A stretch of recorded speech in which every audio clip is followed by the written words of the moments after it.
Good evening, YTPC. Saw Gunner here, coming at you from my lovely home in Tijuana, Baja California. And this evening, I'm smoking some Prince Albert in my Stanwell 63M. This is from they were still made in Denmark. Excellent pipe, smokes beautifully.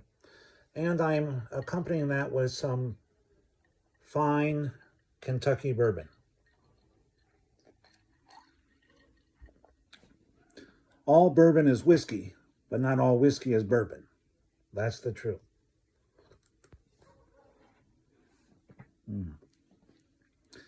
I'd like to start off by giving a shout out to Trucking Piper. He said something in one of his videos a few days ago, and it struck me as funny because it's something that I say, but I haven't heard anyone else say it in many years. He said, "I'm like a bad penny. I keep turning up." Now, I say that, that's something I heard a lot as a kid growing up, and I kind of use it today. People say, "What are you doing here?" I'm like, "Well, I'm like a bad penny." So, Trucking Piper, thank you for that. A good trip down memory lane. I wanted to talk tonight about kind of my my voyage of codger blends. As I stated earlier, I really got back into pipe smoking about 3 years ago. And, I kind of bought into the hype that, those codger blends, that's not real pipe tobacco. If you smoke that, you're not a real pipe smoker, and blah, blah, blah. And I kind of bought into that to a degree. I thought I had to get all the, latest and greatest.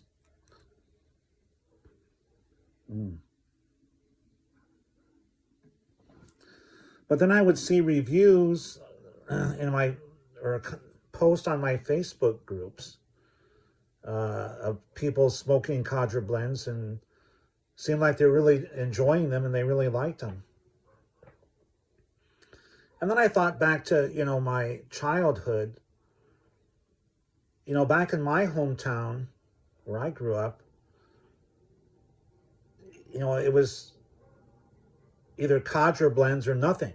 There wasn't all this fancy stuff like you have today. It was, it was either Sir Walter Raleigh or Prince Albert or the Captain Blacks, maybe some Bork and Riff, and the Middletons. I remember seeing those as a kid, but that was pretty much it, And so I kind of thought to myself, well, maybe I should try a codger blend. And, it was probably back in December. I lost my my check tool. I lose these things. This is probably about my 5th or 6th one. Well, I lost the last one I had, so I needed to go get a new one. And so I had some business to do, and I went to the bank, and I noticed by my bank there was this smoke shop. Really it's just marijuana paraphernalia, but I know they sell cigarettes and some tobacco supplies. So I went in there, and they just so happened to have a check tool. So I got that, and then I looked up on the shelf, and I noticed they had some Captain Black. And I thought, you know what? I'm going to give that a try, see what it's all about. So, the guy took the pouch down from the shelf, and it was covered in dust. I don't think many people go into that smoke shop to buy tobacco. But, so I bought it, And then I got home, and I opened it up. Man, oh man. Oh man, that smelled good, like heaven. And, I really wasn't an aromatic fan. All the previous aromatics I had tried had been like really gloopy and wet and never really tasted like what it smelled like. So I was kind of apprehensive at first, but So I loaded up my pipe, and boy, let me tell you, it was love at first puff. I really enjoyed Captain Black Original. And, well, that's the story on Captain Black. And I love Captain Black. I never run out of it now.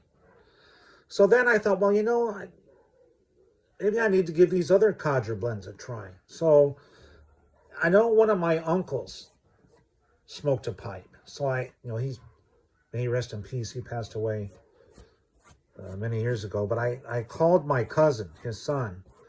I said, hey, what tobacco did your dad smoke?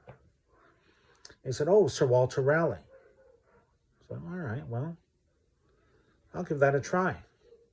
So I ordered a tin of Sir Walter Raleigh. I ordered the whole 7-ounce tin. I had a feeling that I would like it. I thought, you know what? So instead of ordering just the pouch, I went ahead and got the 7-ounce tub. And, I got it in the mail, and I opened it up, and boy, man, did it smell good.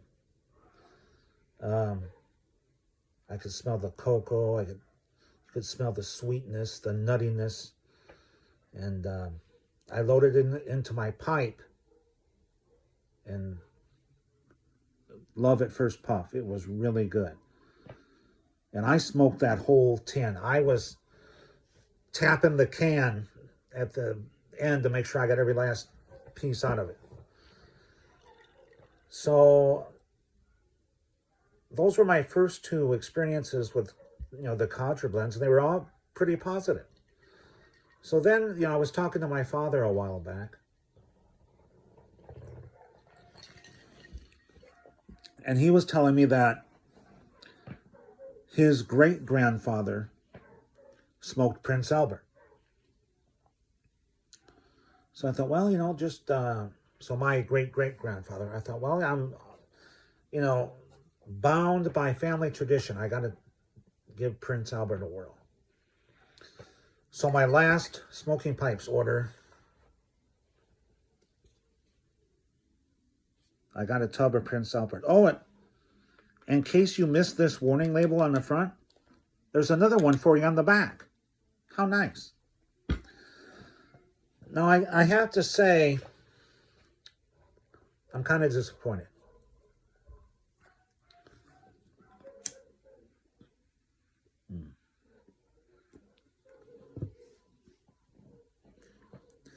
Not that Prince Albert is bad. It's just not, I don't like it anywhere near as much as I do Sir Walter Raleigh. This is very similar to Sir Walter Raleigh. Not as much of the cocoa notes, not as sweet. No, not really a whole lot of sweetness to it. I do get the nuttiness, and this is more of like a hazelnut. It's good. I like it. It's just, like I said, it's not Sir Walter Raleigh. But now, this is the version made in the Dominican Republic. So in all fairness, I've never tried the American version. So I really have nothing to compare it to. The only thing I would say that this is very similar to Sir Walter Raleigh, just not as good, in my opinion. And, I'll give another shout out. If you really want a person who I think does an outstanding job of reviewing the codger blends and just a lot of tobacco blends, is Kevin over at Hobbiton Piper. He really hits the nail on the head. And, well, that was that. I also wanted to give a couple other shout outs to two other guys. They're both from my hometown of Rockford, Illinois. That would be Mark Lawson, who he still lives there, and Old and In the Way, another guy. They both, check out their channels. They're great channels. Well, anyway, my friends, that's about all I have for today. Enjoy your pipes, enjoy your tobacco, enjoy your whiskey. And I'll see you later. All right. Goodbye.